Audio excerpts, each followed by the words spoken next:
La palabra con nosotras, con nosotros.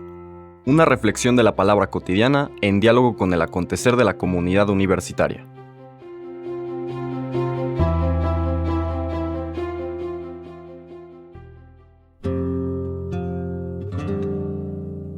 Hola, buenos días. Bienvenidas, bienvenidos a la palabra con nosotras, con nosotros. Hoy viernes de la primera semana de Cuaresma, de este 23 de febrero, volvemos a la temática propia de las lecturas de estos 40 días de preparación, 40 días de purificación, 40 días de oportunidad de acercarnos para vivir plenamente el misterio de nuestra fe, de nuestra salvación, en esa bellísima celebración de la Pascua. Hoy el texto que nos propone la primera lectura está tomada del profeta Ezequiel, el tercero de los grandes profetas, en los cuales están también Isaías y Jeremías, tal vez el más complejo por la simbología que utiliza, algunas de las primeras manifestaciones de la literatura apocalíptica. Recordamos que Apocalipsis es un género literario que la traducción literal de Apocalipsis es revelación, y es un género literario lleno de símbolos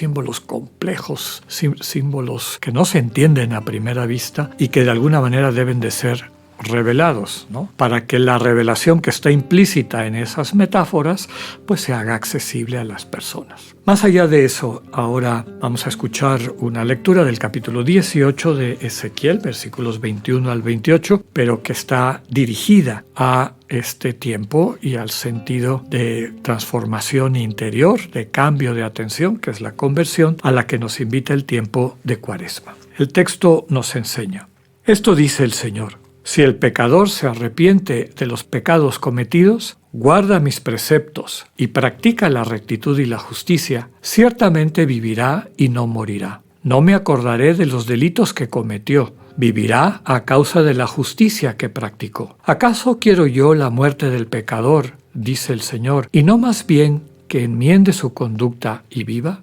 Si el justo se aparta de su justicia y comete maldad, no se recordará la justicia que hizo. Por la iniquidad que perpetró, por el pecado que cometió, morirá. Y si dice, no es justo el proceder del Señor, escucha, casa de Israel, ¿con qué es injusto mi proceder? ¿No es más bien el proceder de ustedes el injusto? Cuando el justo se aparta de su justicia, comete la maldad y muere, muere por la maldad que cometió. Cuando el pecador se arrepiente del mal que hizo y practica la rectitud y la justicia, él mismo salva su vida. Si recapacita y se aparta de los delitos cometidos, ciertamente vivirá y no morirá. Palabra de Dios. Bien, aquí tenemos un párrafo no muy común en el profeta Ezequiel, porque como les decía, su lenguaje es particularmente complejo, alegórico, simbólico, pero este es bastante claro y desde luego que representa un avance en la sensibilidad, en la captación del ser humano, en este caso el pueblo de Israel, de la revelación de Dios. ¿Quién es este Dios? ¿Por qué digo que es un avance? Era común en aquella época donde podríamos decir que el principio de la identidad personal, que se traduce en una responsabilidad personal, eventualmente en derechos y deberes de la persona, empezaba a manifestarse. Antes no se veía así, eran más bien conciencias colectivas, las gentes se sentían parte de un pueblo o parte de una familia, parte de una dinastía, y es por eso que escuchamos expresiones en la propia Sagrada Escritura, hasta inclusive entre los discípulos del Señor Jesús. Recordemos el pasaje del Evangelio de Juan del ciego de nacimiento, que le preguntan al Señor: ¿este hombre nació ciego por un pecado suyo o por el pecado de sus padres? Es decir, la gente pensaba que podía estar pagando el pecado de generaciones anteriores o el pecado de parientes suyos con quien estaba vinculado por la sangre y pues que le tocaba de rebote o corresponsable el castigo que eso implicaba. Un gran avance fue, y eso lo encontramos en varios textos, sobre todo en los libros sapienciales, cada quien es responsable de sus acciones. Además de eso, la lectura del día de hoy, en el lenguaje de la época, nos transmite una invitación que tiene un doble sentido, un sentido de esperanza, desde luego, que es importante, pero también un sentido de advertencia, que también es importante. La vida del ser humano puede transformarse para bien o para mal. El primer ejemplo que nos presenta es cuando se transforma para bien.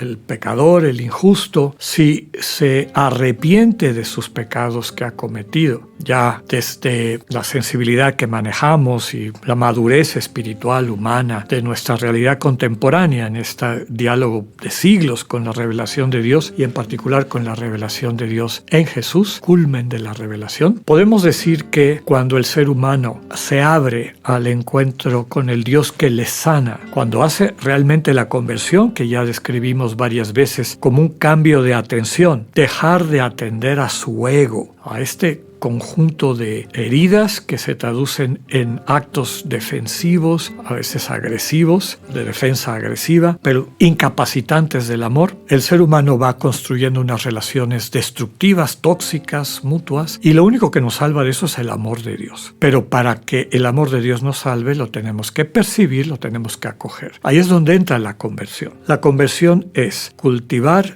el estado interior de silencio y atención, la confianza y la puesta en las manos del Dios vivo de lo que somos y cómo estamos, y empezar a percibir cómo ese amor de Dios nos va sanando. De esa conversión de la atención vendrá después este cambio, no solo arrepentimiento, sino transformación de la vida, la práctica de la rectitud y la justicia, como nos dice el texto de Ezequiel, que eventualmente se traduce en que viviremos, alcanzaremos la plenitud de la vida. En el lenguaje de la época dice que Dios no se va a acordar de los delitos del que ya está en este camino de sanación. Pues efectivamente, el Señor sabe que muchas veces estas acciones por parte de nosotras y nosotros están fundamentados en nuestra ceguera, en nuestra distorsión, finalmente en nuestra enfermedad. Cuando finalmente le permitimos a Dios sanarnos, nuestra vida objetivamente cambia y si nos mantenemos en ese camino, seguirá cambiando para bien. En la expresión de San Ignacio, de bien en mejor subiendo. Esa es la esperanza. No importa la oscuridad en la que esté el ser humano, si se abre, y esa es parte de nuestra vocación y misión como cristianos y cristianas, ayudar a que todas las personas, inclusive o de manera particular quienes viven en la mayor oscuridad, vean una puerta abierta en la actitud del cristiano, de la cristiana, de cariño, de cercanía, de ir en búsqueda de nuestros hermanos que necesitan abrirse esa luz. Quien así lo vive, todo su pasado es transformado. Recordamos el texto del Apocalipsis, mira que yo hago las cosas nuevas. Dios nos lleva en un buen camino. Pero también está la advertencia. Puedes haber estado en el buen camino, haber ido construyendo tu vida, pero si te dejas engañar, si por lo que fuere te apartas de dejar de prestarle atención al Dios vivo y le prestas atención al espíritu de este mundo a través de la seducción de la riqueza, del poder, del adorar al propio ego, al egoísmo, al egocentrismo, entonces estás en peligro de morir, porque te vas a bloquear a lo único que te garantiza la vida eterna, que es una relación de comunión, de amor con el Dios que te busca, que te espera. Recordemos aquella frase fuerte de Agustín: el que te creó sin tu voluntad no te puede salvar sin tu voluntad. Que sigamos aprovechando este tiempo de Cuaresma para ir haciendo esta conversión de atención que se traduzca en una vida cada vez más plena. Que tengan un buen día, Dios con ustedes.